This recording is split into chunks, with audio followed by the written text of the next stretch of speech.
For 10 straight years. Not one birthday card. Not one phone call. Not even a simple text saying, "Happy birthday." My own family never forgot my brother's birthday. They never missed my sister's. But mine? It was like I never existed. Then one Monday morning, the same family walked into a company meeting expecting to impress their new CEO. The conference room went silent when I opened the door. My mother dropped her coffee. My father couldn't even look me in the eyes. Because after 10 years of pretending I didn't matter, they had just discovered they worked for me. Welcome back to Betrayal Stories. Before we begin, let me know in the comments where you're watching from, and don't forget to subscribe so you never miss another story. Now, let's get into today's story.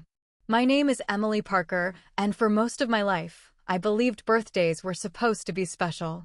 At least, that's what television, classmates, and neighbors made them look like. Colorful balloons, birthday cakes, family dinners, presents wrapped in shiny paper, parents smiling, everyone singing together. I experienced that exactly once, on my 8th birthday. After that, my birthday simply disappeared. Not because my family couldn't remember, because they chose not to. The first time it happened, I thought it was an accident. I turned 9 on a rainy Thursday. I woke up early excited. Mom usually made pancakes every Thursday. I walked downstairs wearing my favorite yellow sweater. Nobody looked at me. Dad was reading the newspaper. Mom packed lunches. My older brother Jason complained about football practice. My younger sister Olivia talked about a school trip. I waited. Surely someone would remember.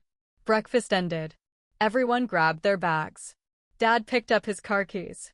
"I'll be late tonight." Mom nodded. "Emily, don't forget to clean your room." Then they walked out. The front door closed. I stood there, still waiting. Maybe they planned a surprise. Maybe they wanted me to think they forgot. That's what I kept telling myself. School wasn't any better. My best friend Mia handed me a small cupcake. "Happy birthday." I smiled. "Thanks. What did your parents get you?" I froze. I haven't opened my presents yet. It wasn't exactly a lie. There simply weren't any presents. When I got home, nothing had changed. No balloons. No cake. No decorations. No gifts. That night I cried quietly into my pillow.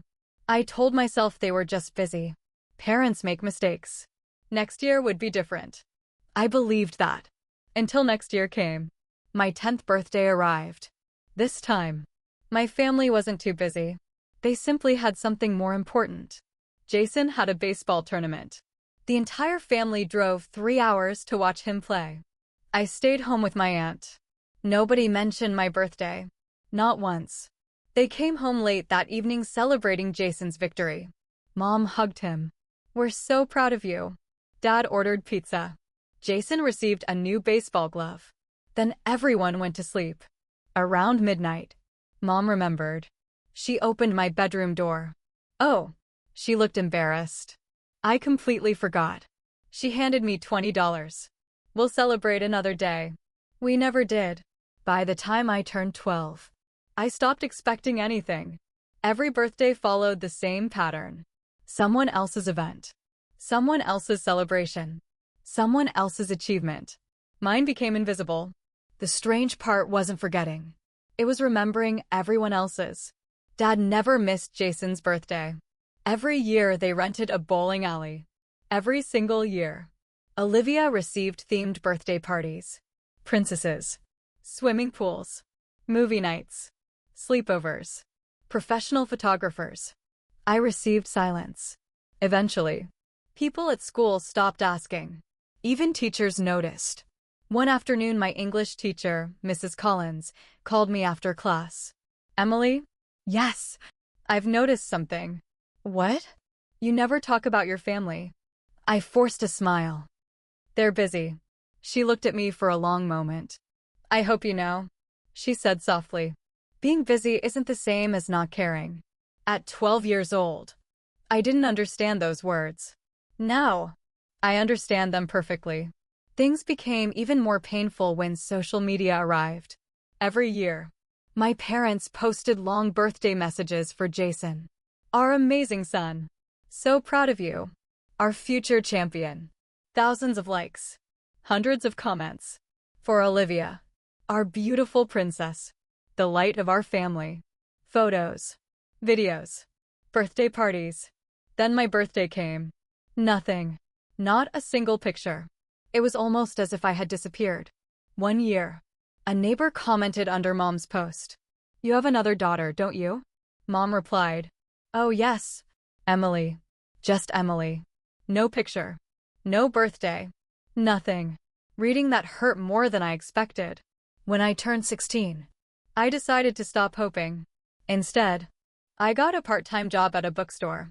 Mr. Bennett, the owner, treated every employee like family. On my first birthday working there, he walked into the break room carrying a chocolate cake. The staff started singing. I looked around in confusion. For who? Mr. Bennett laughed. For you. I almost cried. You remembered? He smiled. Everyone deserves one day every year that belongs to them. That sentence stayed with me forever. Everyone deserves one day. Apparently, my family didn't agree. Things reached their lowest point when I turned 18. College acceptance letters had arrived. I had earned a full academic scholarship. It was the biggest achievement of my life. I wanted to tell my parents during dinner. When I walked inside, the dining room was decorated. Balloons. Flowers. Music. For 1 second, I thought, finally, they remembered. Then Jason walked downstairs. He had gotten engaged. The decorations weren't for me. Dinner became an engagement celebration. Everyone cheered. Everyone toasted. Halfway through dessert, I quietly said, I got accepted. Dad looked up. Accepted where? Westbrook University. Oh. He nodded once. That's nice. Then he turned back toward Jason. So when's the wedding? That was it. Years of hard work. Reduced to 2 words. That's nice. I quietly returned to my room. No one noticed I had left the table. College changed everything. Not because life became easier. Because I realized something important. Family isn't always the people you're born to. Sometimes, it's the people who choose you. I met professors who encouraged me. Friends who celebrated my victories. Mentors who believed in me. For the first time, people remembered my birthday. Not because they had to. Because they wanted to. I graduated at the top of my business class. I received internship offers from several companies. One of them came from Sterling Innovations, one of the fastest-growing technology firms in the country. I accepted immediately. I promised myself one thing. No matter how successful I became, I would never make someone feel invisible the way my family had made me feel. I had no idea. That promise would soon be tested in a way I never imagined. Because while I was building the career of my dreams, my parents' lives were quietly falling apart. And before long, our paths would cross again. Not as daughter and parents, but as something none of us saw coming. Employer and employees. When I walked into Sterling Innovations on my first day, I felt like every late night, every forgotten birthday, and every tear I'd hidden under my pillow had finally led me somewhere. I wasn't there because anyone had helped me. I wasn't there because my parents knew someone. I earned that opportunity myself. As I stepped into the lobby, I promised myself one thing. This is where my new life begins. No looking back. No waiting for my family to suddenly love me. No chasing people who had spent years pretending I didn't exist. I was finally choosing myself. The internship wasn't glamorous. I organized reports, answered emails, made coffee, scheduled meetings. Some interns complained every day. I never did. Compared to feeling invisible in my own home, every task felt like an opportunity. One evening, almost everyone had gone home. I noticed the finance department struggling to finish an important presentation before the next morning. Without anyone asking, I stayed. For nearly 5 hours.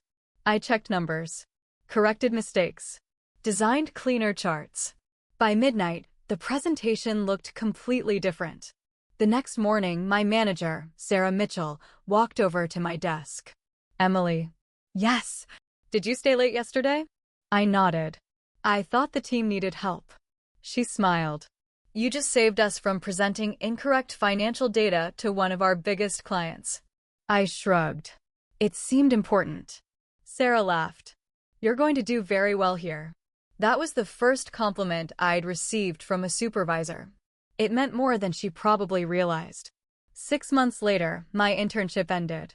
Most interns packed their things and left. I was called into Sarah's office. We'd like to offer you a full-time position.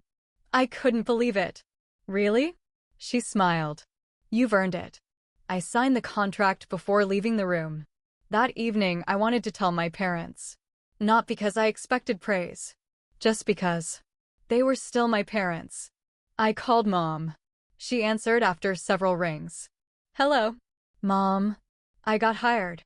Hired where? Sterling Innovations. There was silence. Oh. I'll be working there full-time. That's nice. The same 2 words. That's nice. Before I could say anything else, she interrupted. Listen, Olivia needs help picking wedding colors. I'll call you later. She never called. Months turned into years. I worked harder than anyone around me. If a project needed volunteers, I stayed. If a client needed someone on short notice, I traveled. If there was a difficult problem, I wanted to solve it. Some coworkers thought I was trying too hard. Maybe I was. Because somewhere deep inside me, I was still trying to prove I mattered. At 24, I became the youngest project manager in the company's history. Sarah invited me to lunch. I've watched hundreds of young professionals. She smiled. But you have something different. What? You never complain. I laughed. I've had plenty to complain about. She looked curious. So why don't you? I stared out the restaurant window. Because I wasted enough years wishing people would notice me. Now, I'd rather build something worth noticing. Sarah raised her coffee cup. That's exactly why you're succeeding. While my career kept growing, my family stayed exactly the same. Every holiday, they posted smiling pictures online. Perfect family. Perfect life. Perfect children. Except, I was never in the photos. If someone asked where I was, Mom replied, "Oh, Emily is busy. Busy. Funny." The same excuse they'd used my entire childhood. One Christmas, I decided to visit anyway. Maybe things had changed. Maybe time had softened everyone's hearts. I bought thoughtful gifts. A new watch for Dad. A handmade necklace for Mom. A camera for Olivia. Football tickets for Jason. I spent weeks planning everything. When I arrived, nobody opened the door. I knocked again. Nothing. Then I looked through the front window. Everyone was inside. Laughing. Eating dinner. Opening presents. Mom looked toward the window. She saw me. Our eyes met. For 1 second. I smiled. She turned away. Pretended she hadn't seen me. I stood outside for almost 2 minutes. Nobody came. Eventually, I placed the gifts beside the door, walked back to my car, and drove away. That night, I cried harder than I had since I was 12 years old. Not because they ignored me, because I finally accepted they always would. That was the last holiday I ever spent trying to be part of their lives. The next morning, I blocked every expectation I'd carried since childhood. No more birthday calls. No more Christmas visits. No more hoping. I focused entirely on my career. And life rewarded me for it. 3 years later, Sterling Innovations expanded into 3 new states. Our CEO retired unexpectedly. The board began searching for future executives. Sarah called me into another meeting. I recommended your name. I almost laughed. For what? Vice President of Operations. I don't have enough experience. She leaned forward. You have something experience can't teach. What? Integrity. The interview lasted 6 hours. Board members asked difficult questions. About leadership. About crisis management. About people. One director asked, "Tell us about the hardest lesson you've ever learned." I answered honestly. I learned that titles don't make people family. Actions do. The room became quiet. Another board member smiled. I think that's the best answer we've heard all week. 6 weeks later, I received another promotion. Vice President. At 29. It felt unreal. I called the only person who had always believed in me. Mr. Bennett, the bookstore owner. He answered immediately. I knew you'd do it. You did. I've known since you were 16. I laughed. How? Because people who know what it feels like to be forgotten never forget other people. His words stayed with me. I made a promise that day. Every employee working under me would feel respected. No exceptions. Meanwhile, my family's life was beginning to collapse. Jason's construction business failed after several poor investments. Olivia's expensive boutique closed within 2 years. Dad's company downsized. He lost the management position he'd held for nearly 20 years. Mom had been working in human resources. Her company merged with another corporation. Hundreds of employees were laid off, including her. Within 18 months, the family who once acted like they had everything had almost nothing. Their savings disappeared. Debt kept growing. Mortgage payments piled up. For the first time in their lives, they needed jobs. Real jobs. Not favors. One afternoon, Sarah walked into my office carrying several resumes. We're hiring an entirely new operations team. She placed the stack on my desk. These are the final applicants. I began reading. Halfway through, my heart stopped. The first name, Robert Parker. My father. The second resume, Linda Parker. My mother. The third, Jason Parker. My brother. I stared at the papers for nearly a minute. None of them knew I worked here. None of them knew. The board had just voted to make me the company's next chief executive officer. Their interviews were scheduled for Monday morning, and they had absolutely no idea who would be sitting at the head of the conference table. Monday mornings at Sterling Innovations were usually quiet. Employees arrived early. Coffee machines hummed. People hurried through the lobby carrying laptops and notebooks. But this Monday felt different. It wasn't because of the interviews. It was because, at 9 o'clock, the board of directors was announcing the company's new chief executive officer. Only a handful of executives knew who had been selected. Everyone else was waiting, including me. I stood alone in my office, staring through the floor-to-ceiling windows overlooking downtown Chicago. My phone buzzed. It was Sarah. Boardroom. 5 minutes. I took one deep breath, straightened my navy blazer, looked at my reflection. For just a second, I saw the little girl standing in her kitchen on her 9th birthday, waiting for someone to remember. Then that image disappeared. I smiled to myself. You made it, Emily. And I walked out. The boardroom was filled with senior executives. Chairman David Reynolds stood near the front. When I entered, everyone looked my way. David smiled. Good morning. Morning. He motioned for me to stand beside him. After everyone settled into their seats, he cleared his throat. Today marks an exciting new chapter for Sterling Innovations. Our former CEO built an incredible company, but now it's time for new leadership. He paused. I am pleased to announce that our next chief executive officer is. He looked toward me. Emily Parker. For a moment, the room was completely silent. Then the applause started. It grew louder and louder. Several executives stood. Sarah was the first to hug me. I told you. I laughed through nervous tears. I still can't believe it. David handed me a small leather folder. Inside was my new employment agreement. Then he smiled. Your first responsibility begins in 30 minutes. The hiring interviews. Half an hour later, I walked toward conference room A. Human resources had already prepared everything. 3 interview folders sat neatly on the table. Robert Parker. Linda Parker. Jason Parker. My family. None of them knew. Sarah quietly closed the door. You okay? I nodded. I think so. You don't have to do this. Yes, I do. She studied my face carefully. If this becomes personal, I won't let it. I honestly believed that. At least, I wanted to. Meanwhile, outside in the reception area, my parents had already arrived. Mom wore her best gray business suit. Dad adjusted a borrowed tie. Jason looked impatient. I watched them through the security monitor. They looked exactly the same, just older. Dad leaned back in his chair. I heard the new CEO is young. Jason laughed. Probably another rich kid. Mom nodded. They'll be lucky to have experienced people like us. I couldn't help smiling.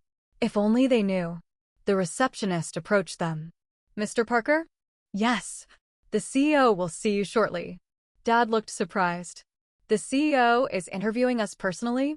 Yes. We've narrowed the search to a few final candidates. Mom whispered. That's a good sign.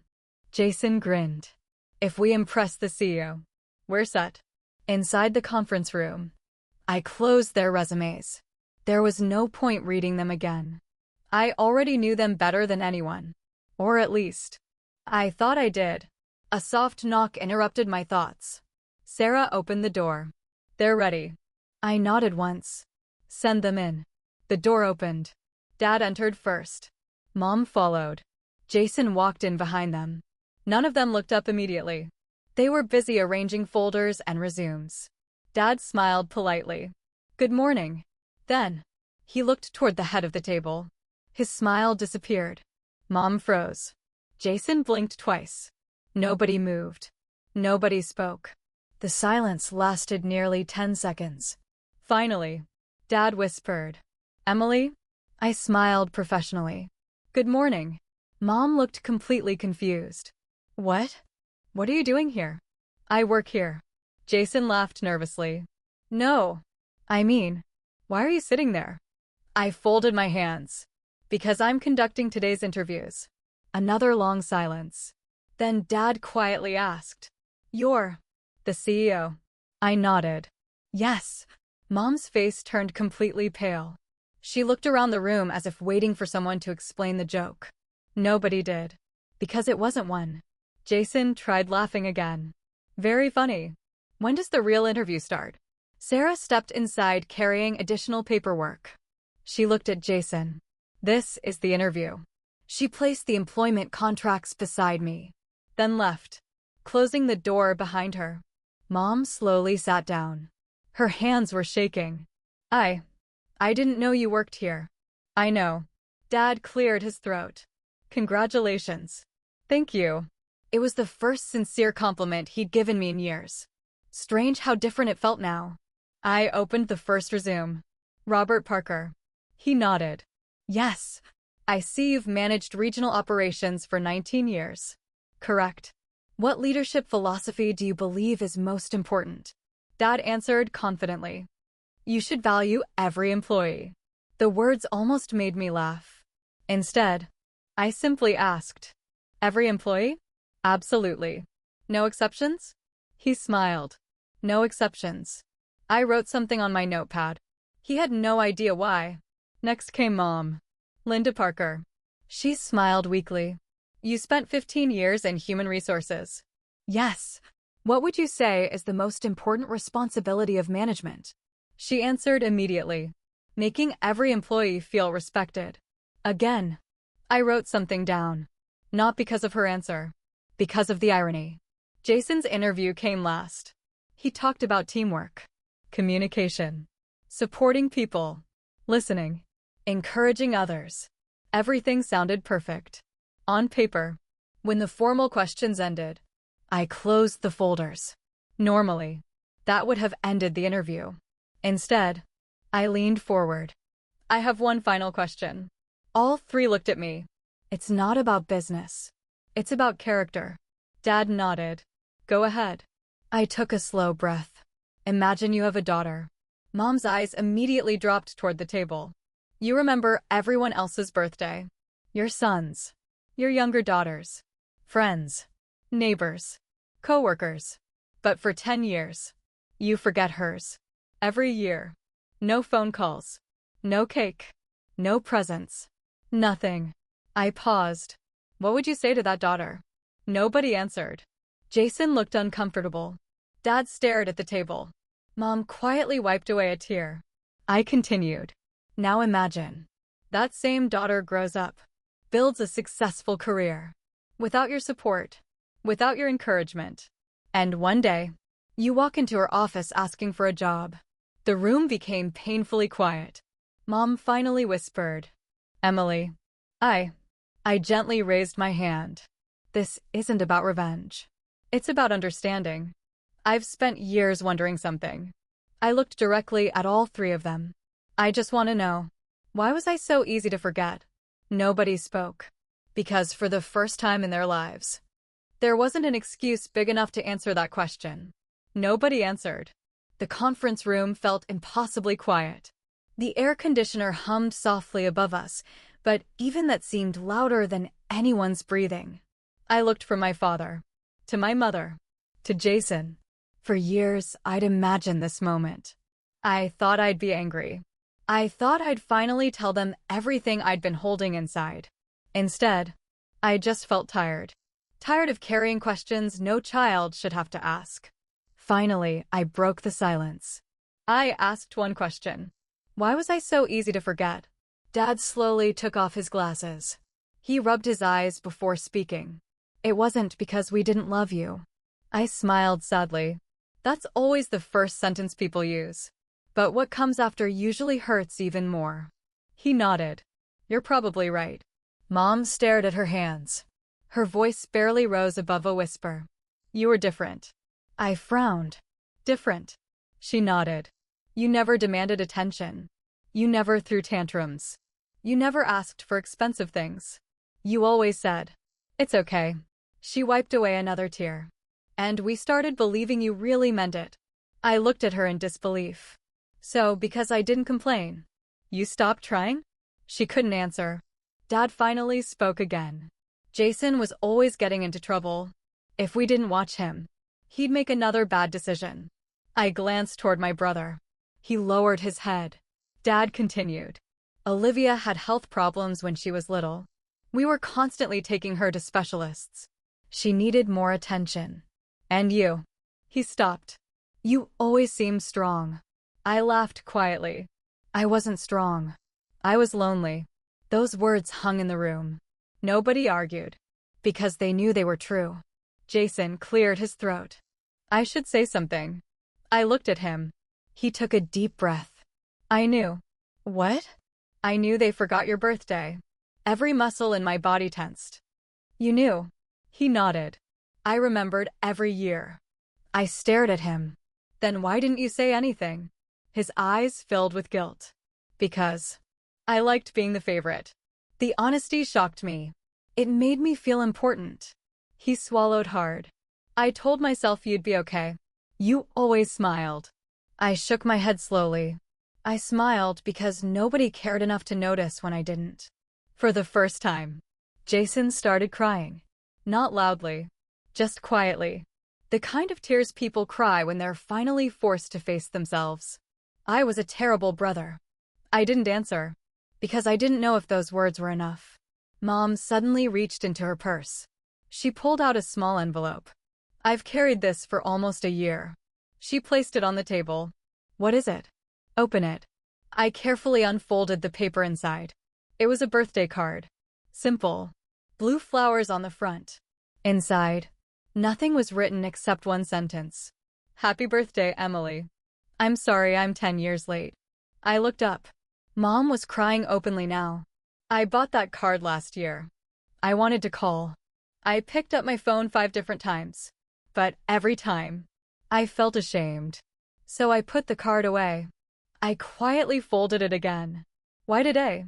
Because if I left without giving it to you, I never would. I placed the card beside me. I appreciate the apology. She looked hopeful. But an apology doesn't erase 10 birthdays. Her shoulders dropped. I know. At that moment, Sarah knocked gently before entering. Emily? Sorry to interrupt. She looked around the room, immediately sensing the emotional atmosphere. The board meeting starts in 15 minutes. I nodded. I'll be there. She hesitated. We also need a decision on the operations director positions. She wasn't trying to pressure me. She was simply doing her job. After she left, my family looked at me, waiting. Dad spoke carefully. If you don't hire us, I'll understand. Mom nodded. So will I. Jason looked at the floor. I honestly don't deserve it. For the first time all morning, Nobody asked for favors. Nobody reminded me we were family. Nobody expected special treatment. That alone told me something had changed. I looked down at their resumes, then back at them. I need to make something clear. They waited silently. If I hire anyone, it won't be because we're related. It'll be because they're qualified. Dad nodded immediately. That's fair. I agree. I stood and walked toward the window, looking out over the city. When I first joined Sterling, I promised myself I'd never become the kind of leader who made decisions based on personal feelings. Today, that promise mattered more than ever. I turned back toward them. Dad. He looked up. Your management experience is impressive. You'll receive an offer. Relief flooded across his face. But, I continued, you'll report to another department. Not mine. He nodded quickly. I understand. I looked at Mom. Your HR background is solid. We have an opening. She covered her mouth. Thank you. But you'll complete the same probation period as every other employee. No exceptions. I wouldn't want any. Finally, I looked at Jason. His resume was much weaker. Several short-term jobs. Failed business ventures. Large employment gaps. I'm sorry, I said gently. We don't have a position that matches your experience. He nodded before I even finished. I figured. Then something unexpected happened. He smiled. A sad smile. But thank you for actually reading my resume. I frowned. What do you mean? He laughed bitterly. The last 6 interviews I attended, they rejected me in less than 5 minutes. You were the first person who actually listened. For a moment, I saw something I'd never noticed before. Jason wasn't the confident favorite anymore. Life had humbled him. I reached into my desk drawer, pulled out a business card. I can't hire you here. His face fell. But I know someone who owns a logistics company. They're looking for operations assistants. I handed him the card. If you earn it, you'll have a chance. He stared at the card as though it were worth a fortune. I don't know what to say. I smiled gently. Start by proving everyone wrong. Dad suddenly stood. I owe you something. Before I could ask what, he walked around the table and hugged me. Not the quick, awkward hugs we'd exchanged at holidays. A real hug. The kind fathers are supposed to give their daughters. I'm proud of you. 3 simple words. 30 years late. But genuine. Mom hugged me next. I'm sorry. For every birthday. I know. For every school play. I know. For every time. I made you feel invisible. I closed my eyes. I know. As they walked toward the door, Mom stopped. She turned around. What are you doing for your birthday next month? I smiled softly. I hadn't planned anything. She nodded. If you'll let us, we'd like to remember this one. For the first time, I believed they actually would. 1 month passed. Life slowly returned to normal. At Sterling Innovations, my schedule was packed from morning until evening. Being CEO wasn't glamorous.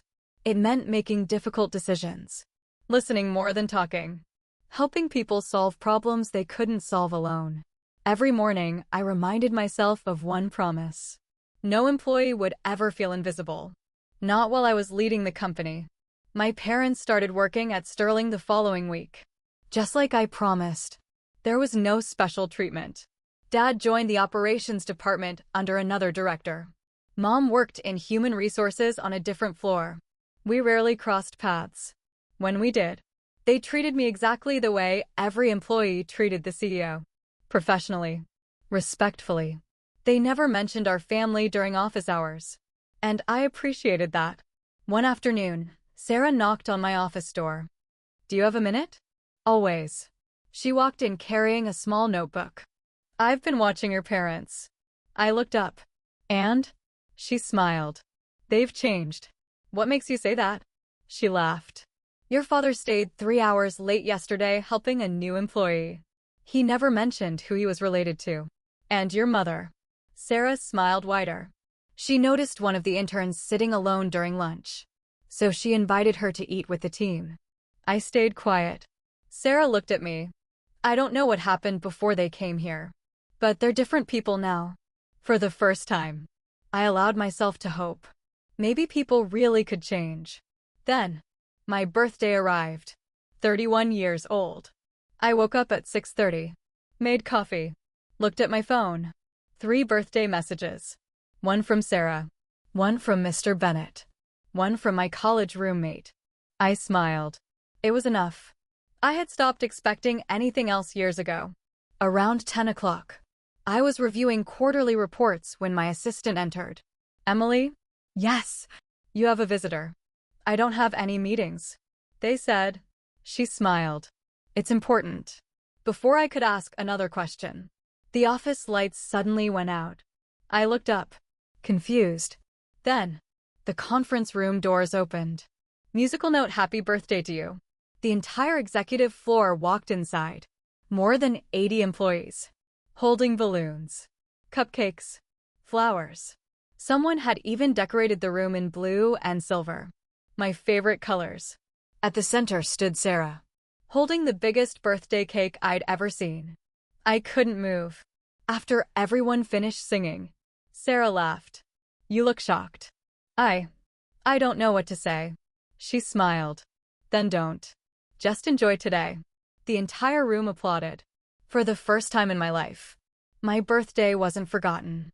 As everyone enjoyed cake and coffee, I noticed 3 people standing quietly near the back of the room. Mom, Dad, Jason. Jason wasn't an employee. He had come as a visitor. They weren't trying to interrupt. They simply waited. After the celebration ended, they slowly walked over. Dad held a small wrapped box. We almost left it in the car. Mom elbowed him gently. I told you we'd forget. Dad laughed. Then suddenly stopped. His smile disappeared. You know, I've spent the last month terrified of forgetting today. I looked at him. I set 12 reminders on my phone. Mom smiled through tears. I wrote it on every calendar in the house. Jason pulled his phone from his pocket. I even made mine remind me a week early. We all laughed. It wasn't perfect, but it was real. Dad handed me the gift. I slowly opened it. Inside was a leather-bound journal. The cover read, "For New Beginnings." I looked inside. The first page had been handwritten. It said, Emily, we can't give you back the birthdays we forgot. We can't erase the years we made you feel invisible. But we promise, you'll never celebrate another birthday alone. Love, Mom, Dad, and Jason. I couldn't stop the tears.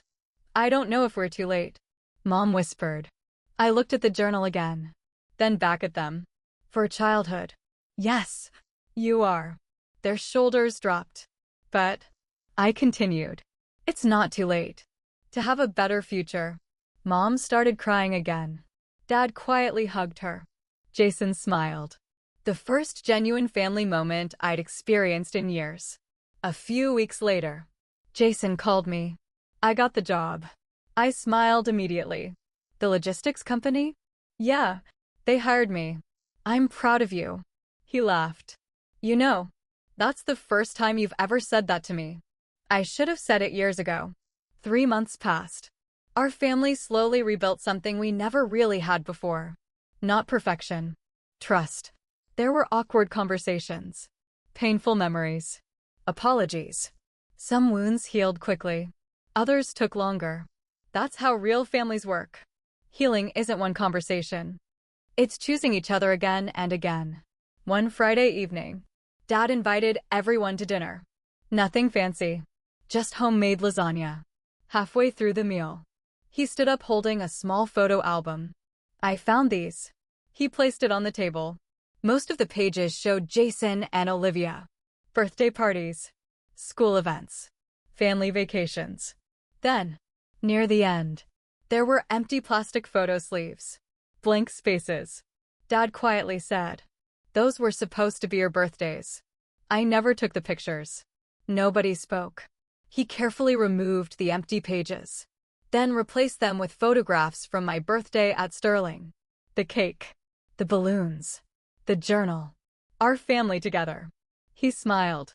It doesn't replace what we lost, but it's where our family finally begins. That Christmas, For the first time in over a decade, I wasn't standing outside looking through the window. I was inside, helping Mom cook. Jason argued with Dad over football. Olivia decorated cookies with her children. The house felt different. Not because it had changed, because the people inside had. Just before dinner, Mom tapped her glass. "I want to say something." Everyone looked toward her. She turned to me. I spent years celebrating the loudest voices.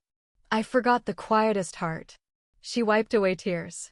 "I'll regret that for the rest of my life." She smiled softly. "But thank you for giving us another chance." I walked across the room and hugged her. Not because the past disappeared, because I finally stopped carrying it alone. As I drove home that night, I realized something. Success wasn't becoming CEO. Success wasn't the salary, or the office, or the title. Success was becoming the kind of person who refused to pass pain on to someone else. My family forgot my birthday for 10 years. Those memories will always be part of me. But they no longer define me. Because I finally learned something I'd wished I'd known as a little girl. Your worth is never decided by the people who overlook you. It's decided by the life you build after they do. Moral of the story. Sometimes the people who fail to see your value aren't proving that you're unimportant. They're revealing the limits of their own vision. Never spend your life chasing love from people who refuse to notice you. Build a life filled with people who celebrate your presence, remember your milestones, and value your heart. The greatest revenge isn't making others feel small. It's becoming someone who never makes anyone else feel forgotten.